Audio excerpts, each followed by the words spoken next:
موجود ہیں اور کئی علماء آپ دیکھ رہے ہیں. یہ مولانا مکارم صاحب ہے جو راجہ بازار سے یہاں آئے ہیں, مولانا اشرف صاحب ہے جو خدرپور سے آئے ہیں, مولانا مفتی کلیم اللہ صاحب موجود ہیں آپ کے بیل مسجد کے امام صاحب, اور دیگر علماء اور بھی راستے میں.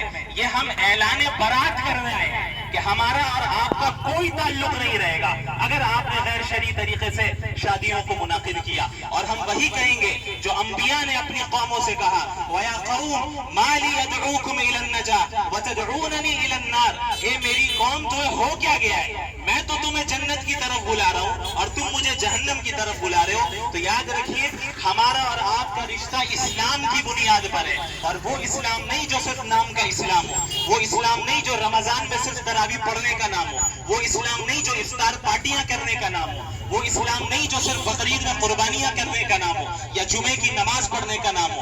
اسلام کہتے ہیں اپنی پوری زندگی کو محمد الرسول اللہ صلی اللہ علیہ وسلم کے نقش قدم کے مطابق ڈھالنا اور اس کے مطابق اپنی زندگی کو گزارنا. تو آپ تمام حضرات سے مؤدبانہ گزارش ہے کہ اگر آپ کے گھروں میں شادی ہو رہی ہے تو شریعت کے مطابق کریں, یاد رکھیں تبھی برکت ہوگی. پھر جب تجارت خراب ہو جائے تو پھر نہ آئیے گا ہمارے پاس وظیفہ بتا دیجئے, کوئی وظیفہ کام نہیں آنے والا اگر آپ نے اپنی زندگی کو ٹھیک نہیں کیا. کوئی وظیفہ کام نہیں آنے والا اگر آپ نے اپنی زندگی سے گناہوں کو دور نہیں کیا. یہ دین صرف میٹھی میٹھی باتوں کا نام نہیں ہے, یہ دین صرف چند وظیفوں کے پڑھنے کا نام نہیں ہے. اگر چند وظیفوں کو پڑھنے سے ہی سب کچھ ہو جاتا تو اللہ کے نبی صلی اللہ علیہ وسلم اور اہل بیت اور صحابہ کرام کو اتنی قربانیاں دینے کی ضرورت نہیں پڑتی. لہٰذا مسلمان بنیے تو کامل مسلمان بنیے. جہاں بھی جہیز کا مطالبہ ہو رہا ہے اس کے خلاف آواز اٹھائیے, ان شادیوں کو بائیکاٹ کیجیے. جن شادیوں میں غیر شرعی رسم ہو رہی ہے چاہے بارات کی شکل میں ہو, اس بارات میں شریک ہونا حرام ہے. آپ یاد رکھیں کوئی بھی ایسی شادی ہو جہاں پر ڈھول تاشے بجائے جا رہے ہیں, جہاں ڈی جے اور میوزک بجایا جا رہا ہے, جہاں ناچا اور گایا جا رہا ہے, ان بارات میں شریک ہونا اور ان شادیوں میں شریک ہونا بھی حرام ہے.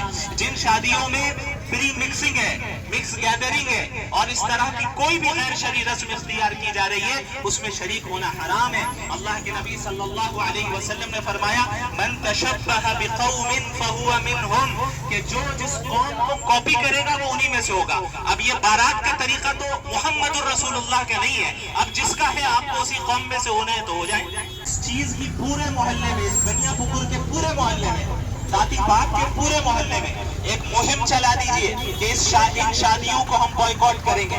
شرم آنی چاہیے, غزہ کے بچے مر رہے ہیں اور ہم ناچ رہے ہیں, پھر کہتے ہیں کہ بھئی کوئی اللہ کی مدد کیوں نہیں آ رہی. کہاں سے آئے گی اللہ کی مدد؟ اس طرح کے مومنین کے ساتھ ہیں جو صحابہ کرام تھے, جو بدر کے موقع پہ اللہ کی مدد آئی وہ ان صفات کو اختیار کرنے پہ آئی جن صفات کا مطالبہ قرآن نے کیا ہے, جن صفات کا مطالبہ رسول اللہ صلی اللہ علیہ وسلم نے کیا ہے. لہٰذا یہ عزم کر لیں کہ آج سے تمام غیر شرعی رسم و رواج سے, چاہے شادیوں میں ہو یا کہیں اور ہو, ہر طرح کی غیر شرعی رسومات سے ہم دور ہوتے ہیں.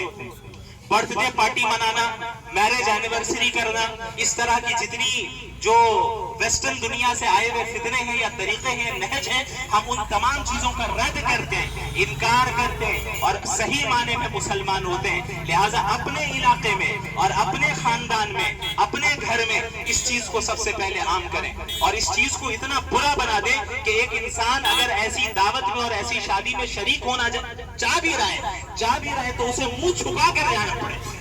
اس چیز کو اتنا عام کریں. آج برا ایسا عام ہو گیا ہے کہ دیندار لوگ اپنے منہ چھپا کر جو ہے مسجد جاتے ہیں, دیندار لوگ منہ چھپا کر اس دعوت سے بچتے ہیں. یہ الٹا ہو گیا ہے. اصل حالت یہ ہے کہ ان گناہوں کو پنپنے نہ دیا جائے اور جو گناہ کرنے والے ہوں, جو مجاہرین ہو, وہ اپنے منہ کو چھپائے پھرے کہ جہاں بھی آپ منکرات دیکھیں ان منکرات کو جڑ سے اکھاڑ کر پھینکیں, ان منکرات کے خلاف اپنی استطاعت کے بقدر آواز اٹھائیں. اللہ کے نبی نے فرمایا من رأى منکم منکرا فلیغیرہ بیدہ, تم میں سے کوئی بھی گناہ کا عمل دیکھے اسے چاہیے اپنے ہاتھ سے اسے بدلے. فإن لم يستطع فبلسانه, اگر ہاتھ سے بدلنے کی طاقت نہ ہو. جیسے ہمارے پاس ہاتھ سے بدلنے کی استطاعت نہیں ہے, ہمارے پاس طاقت نہیں ہے, ہمارے پاس حکومت نہیں ہے, ہمارے پاس اتنی طاقت نہیں ہے کہ ہم کسی شادی ہال میں جا کر ان کی شادی کو بند کروا لیں, ہاتھ سے ہم نہیں روک سکتے. تو اللہ کے نبی کے اس حدیث پر ہم عمل کر رہے ہیں, فَبِلِسَانِهِ, کہ اپنی زبان سے اس کی برائی بیان کرے,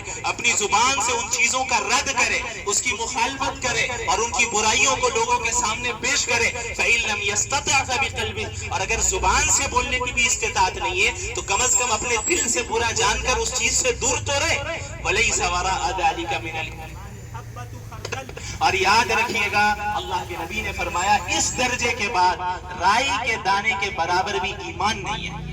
اب افسوس کا مقام یہ ہے کہ ہم ان شادیوں میں شریک ہوتے ہیں اور اسے ٹھیک اور اچھا سمجھ کر شریک ہوتے ہیں. ہمارے یہاں مزاج بنائے کہ بھئی فلاں لوگوں نے جیسی شادی کی ویسے ہم بھی کریں گے. کیوں کریں گے؟ فلاں جہنم میں جائیں گے تو ہم بھی جائیں گے. ہم تو وہ راستہ اختیار کریں گے جو جنت کا راستہ ہے. ہم معاشرے کے سٹینڈرڈ کو فالو نہیں کرتے, ہم سوسائٹی کے بنائے ہوئے اصولوں کو فالو نہیں کرتے. ایک مسلمان اس دنیا میں اللہ اور اس کے رسول کے بتائے ہوئے سٹینڈرڈ کے مطابق زندگی گزارتا ہے اور فخر کے ساتھ گزارتا ہے. وہ کوئی اپولوجیٹک رویہ اختیار نہیں کرتا, معذرت خواہانہ رویہ اختیار نہیں کرتا. تو لہٰذا اس بات کو یاد رکھیں کہ اس طرح کی شادیوں کا کھلے عام بائیکاٹ کریں. انبیاء علیہ السلام جب اپنی قوم کو بتا کر تھک گئے اور انہوں نے دیکھا کہ ان کے اندر کوئی تبدیلی نہیں آئی تو آخر میں انہوں نے یہی دعا کی کہ یا اللہ اب اگر عذاب آتا ہے تو مجھے اور میرے ماننے والوں کو بچا لیجئے گا. یہی ہوا حضرت نوح علیہ السلام کے ساتھ, دیگر انبیاء کے ساتھ, حضرت لوط علیہ السلام کے ساتھ اور کئی انبیاء علیہ السلام گزرے. یہ علماء اسی درد کے ساتھ ہے کہ ہمیشہ سے کئی سالوں سے ان چیزوں کے خلاف روکا گیا اور آپ لوگوں کو بتایا گیا کہ ان چیزوں میں شریک نہ ہو. اور آخری بات اب ہم یہی کہہ رہے ہیں کہ اگر یا اللہ ہماری قوم میں تبدیلی نہیں آ رہی ہے, یہ ہماری باتوں کو رد کر رہے ہیں, تو اگر آپ نے عذاب کا ارادہ کر لیا ہے تو ہمیں اور